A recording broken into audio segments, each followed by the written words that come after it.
Hi everyone! So today guys, Jake wanted to make a chika video and it's all about an OFW topic. What you will do if you are a Filipino OFW. Yeah, my gosh, we've spent so much time trying to figure out the title for this video, but yes, Jess is right. So somebody messaged us a while back asking our opinion, should a Filipino, in our opinion, choose to go OFW to help provide for the family versus stay home with the family and no need to go looking for money, diba? Yeah. So I wanted to give you guys my opinion on that as a Westerner, because Westerners and Filipinos a lot of times think very differently, right? Very different. Very different in the way we approach family, money in particular. So Yeah.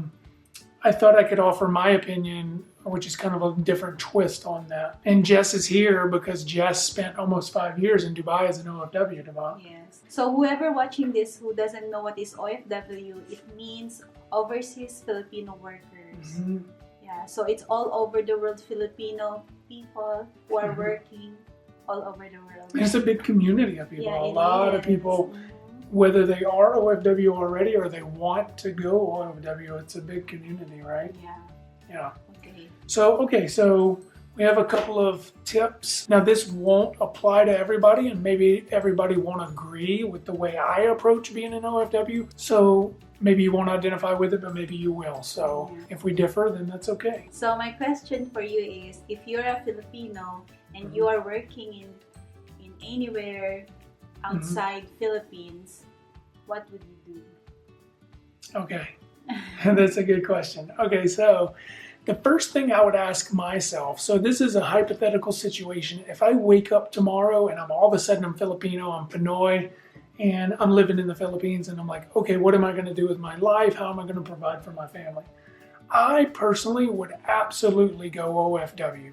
Now, I do believe in family first, and family comes first, but just hear me out and how that plays into the OFW. So the first thing I would ask myself is, why would I go OFW? And for me, that would be so I could provide for my family. Now, that doesn't differ much from most Filipinos, right? Everybody does it to provide for their family. The difference for me is my end goal would be to provide for my family even beyond my lifetime. So my goal is to go OFW, make some money, and invest that money. So whether I want to quit work and retire early, or I'm, simbak along, I'm dead and gone, what my time spent as OFW and the money earned doesn't go to waste, and it continues to make money for my family, right? Yeah, but I have to say this, love. This is only to Filipino people who have the opportunity to go outside the country, because not everybody has the opportunity, and if they have, then this will apply to them. True. And of course, it doesn't mean that you are staying in the Philippines, you can do this thing as well. Yeah. I mean, because there's a lot of good jobs in the Philippines too. There are. Yeah, but this is only more of OFW people. Yeah. So in saying that, the comment Jess just made, that brings a point to mind. There's a guy in the United States named Jim Rohn, which I think he's deceased already, but he had a famous quote. One of his quotes were, if you really want something bad enough, you'll find a way to achieve that goal, whether it be going OFW or whatever. If you really don't want it, you'll find an excuse. Yeah. So there's a million excuses of why you can't go OFW, because you got this hardship or that hardship. But if you really want it, you'll find a way. Yeah. I truly believe that. Yeah. It applies to anything in life. So the first thing is, what is your why? And for me, that way, I just told you, that'd be providing for my family. Number two, I would determine, what is my freedom number? So when I go OFW, what amount of money per month is going to provide my family with the lifestyle that I want them to have? Whether that be, and when I say family, I mean my wife and my child, my parents, my grandparents, whatever, my siblings. So I would determine, what is that number? Is that number 30,000 pesos a month? Like, I know if I lost my job, we could survive off of 30,000 or 50,000, whatever. So I would determine that number. Once I determined what that number is, then everything I earned, would go into investments that would generate that money on a monthly basis. And in the end of this, I'm going to give you guys an example of what I think would be a perfect example for me in the Philippines. So number one, figure out your why. Number two, figure out what your freedom number is, how much you want coming in every month, regardless if you work or not, to take care of you and your family. So the third thing I would do is, before I left the country as an OFW, I would elevate my skill level. So let's say I'm not a college graduate, but I can go to TESDA and get training for how to be an electrician. Yeah, you know, 6 months. Right? So instead of leaving Jollibee or Greenwich and trying to go OFW as that, which you can do that, but I would try to go somewhere like TESDA or to some kind of trade school where I can get a trade like an electrician, which will elevate my income when I get out of the country. So that is what we're going to call offense and defense, or that's particularly offense. So you have to play offense with your money, which is make as much as you can, as quick as you can. So like going from Greenwich to an electrician as an example. There's going to be a very good contrast in the income there, right? Yeah, but in case you cannot do it in the Philippines, when you're already in the other country, you can also go to school. Like there are lots of certification that you can get for while you're there working. While you were there working, Yeah. You can go to school for 6 months, because a lot of my workmates did that before when I was there, and it gives them a good opportunity to apply in a good company with a higher salary. Yeah. That's a good point. Yeah, so I would play offense. So going back to that, guys, play offense with your skill level and your income. Always be looking for a way to elevate your income. Yeah. And the other part of that is play defense with your money. So once you are making the money, I would play defense with my money. So you want to make as much as you can, and you want to retain as much as you can. Don't go buy the Louis Vuitton purses, whether they're fake or real. Don't buy into a bunch of material things while you're saving. Which is, I'm guilty to it. Because back then when I was working in Dubai, like I'm not thinking of like saving much. Like for you want to enjoy it a you little want to bit. enjoy, that's why right now I know what I'm gonna do with our money, because before I have a really great experience of not making good about my money. So not good about handling your money and budgeting, right? Yeah. All I think before is just to, whenever I receive my salary, I'm gonna budget it where I can send it to my family so they can enjoy as well. I'm budgeting for myself, and then the rest will be a little bit of savings only, which I can, if I have the opportunity to go back, then I would do it differently. Budget differently. So if I'm hearing you correctly, just to clarify, when you made your money, you budgeted for the family back home, taking care of them here and now, and yourself, and the few little wants and needs that you have, right? Versus what I'm saying is, I would budget for your future savings for investments, budget a little bit for your family and a little bit for yourself. So you have to sacrifice from yourself and not buy those needs and wants right now. You have to postpone that. You have to postpone providing a lavish lifestyle for the family back home too, diba? And everybody should know and be on the same page that, hey, I'm not being koripot on you right now. Just understand I'm saving for our future, to where none of us are going to have to work in the future. Yeah, which is kind of hard for Filipino culture, because most of us, we really think of helping the family right now and not like thinking about the future. Like, you're just trying to survive. Yeah, I get it. Like it's kind of tough because the Filipino culture gets into us, especially about the family.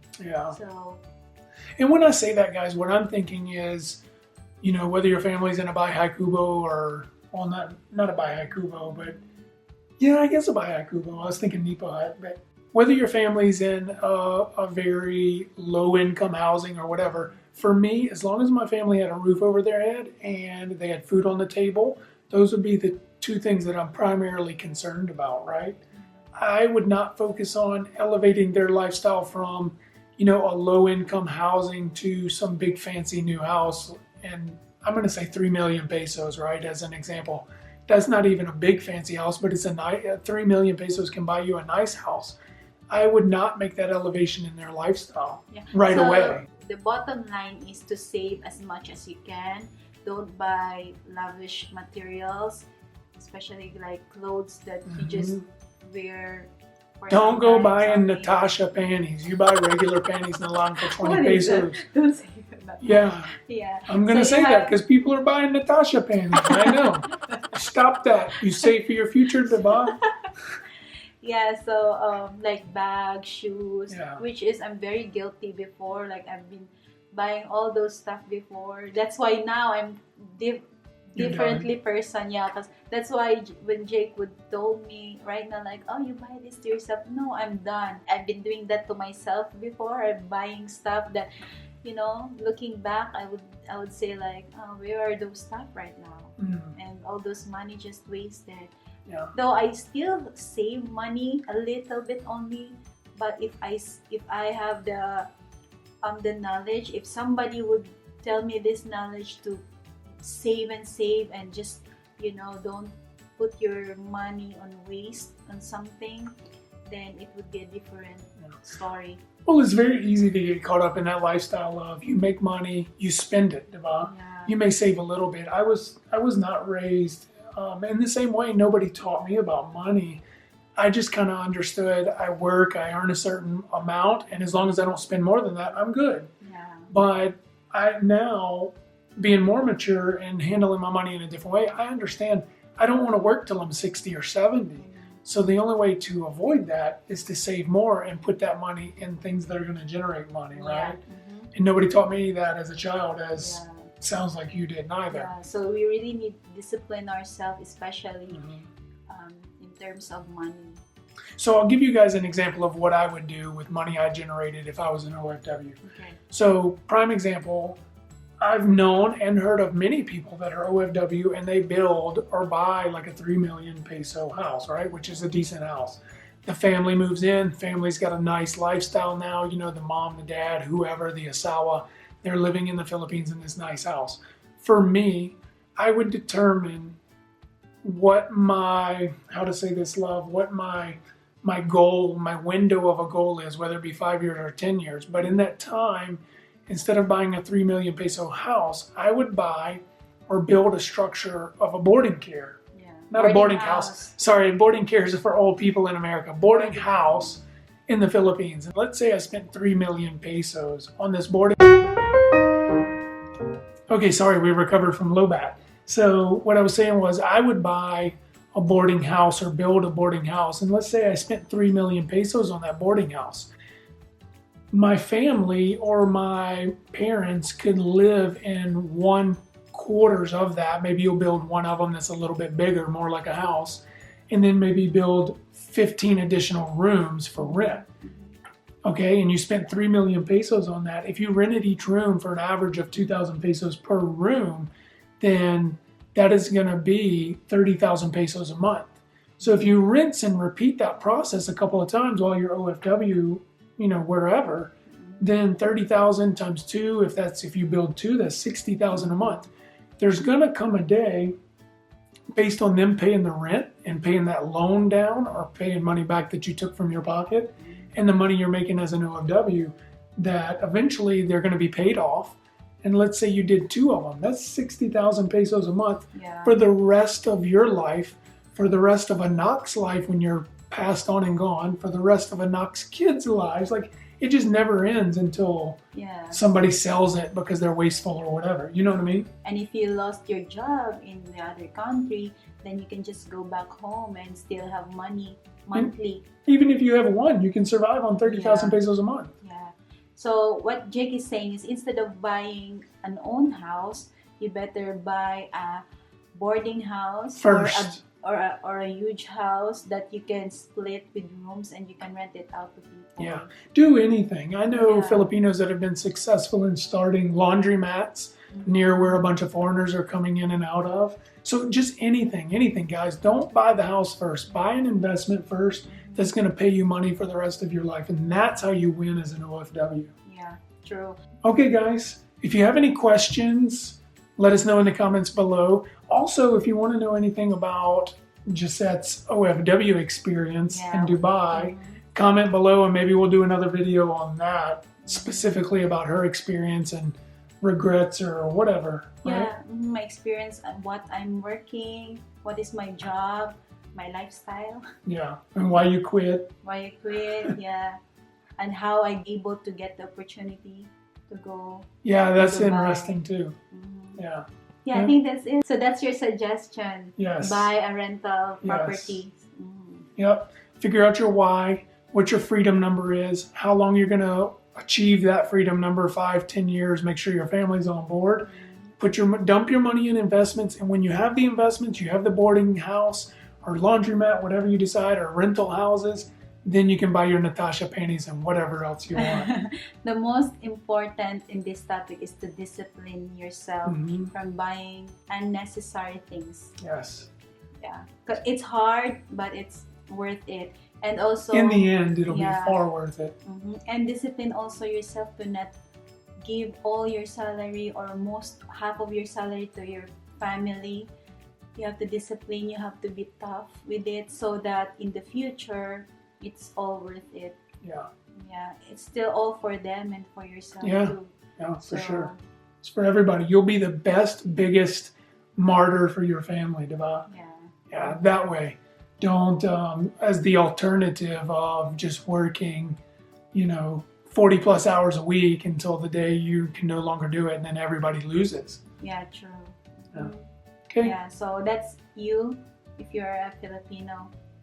I was Filipino, that's what I would do. Okay. All right.